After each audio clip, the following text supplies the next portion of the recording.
Hello, and a very warm welcome to the Thought for the week of the 18th of May 2026. This comes to you from the grad team, and my name is Ruda Landman. Welcome. We're talking about beating procrastination. Last week, we talked about that big dark shadow, fear of failure. And the first step to overcoming it, we said, is to face it, name it, to tame it. What exactly are you afraid of? Define it. Then, secondly, focus on what you can control. And thirdly, take action.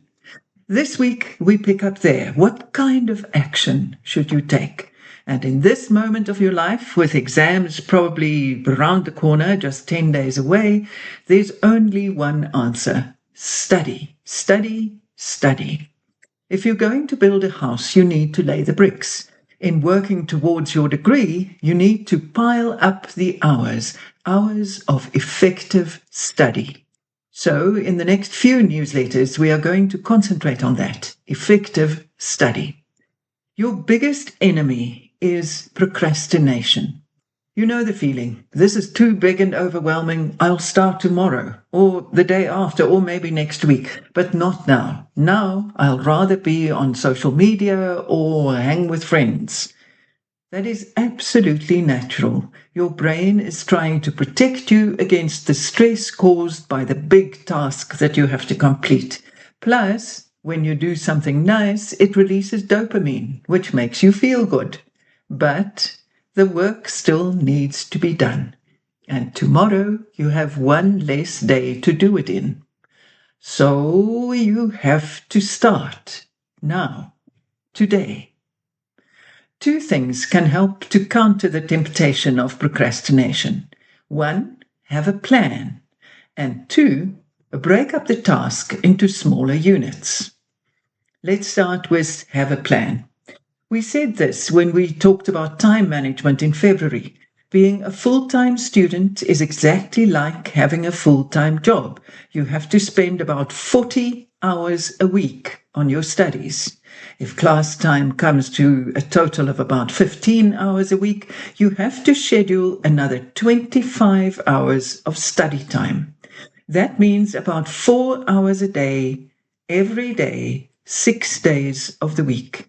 A full-time course is structured to fill that amount of time. If you don't put in the time, you are not going to get the results. Remember that quite frightening statistic. Only 50 to 60% of people who enroll at university in South Africa ever graduate. Less than 40% get a degree within 4 years. If you want to be part of that 40%, you have to put in the hours.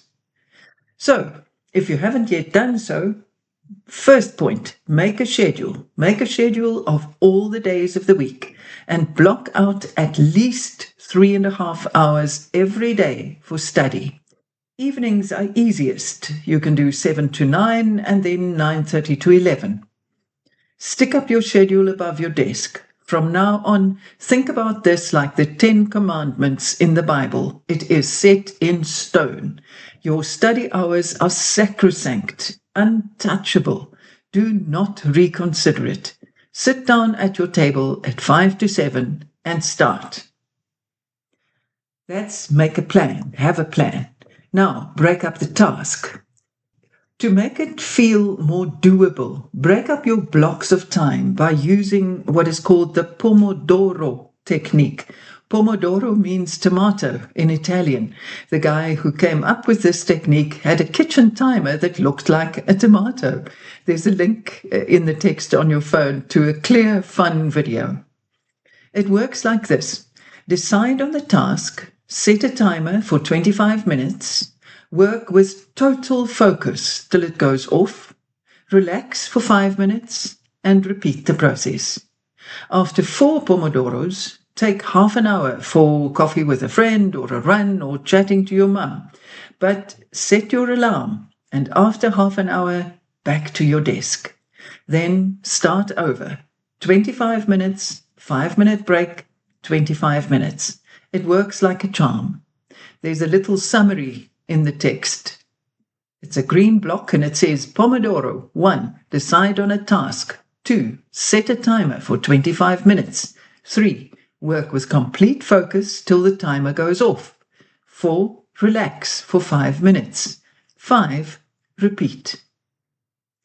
Remember, the brain is not a bucket to be filled, but a muscle to be trained.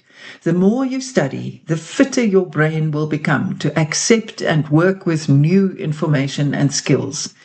Take your brain to gym. Happy studying and good luck for this final stretch before the exams. From the grad team. If you like our content, do forward and share.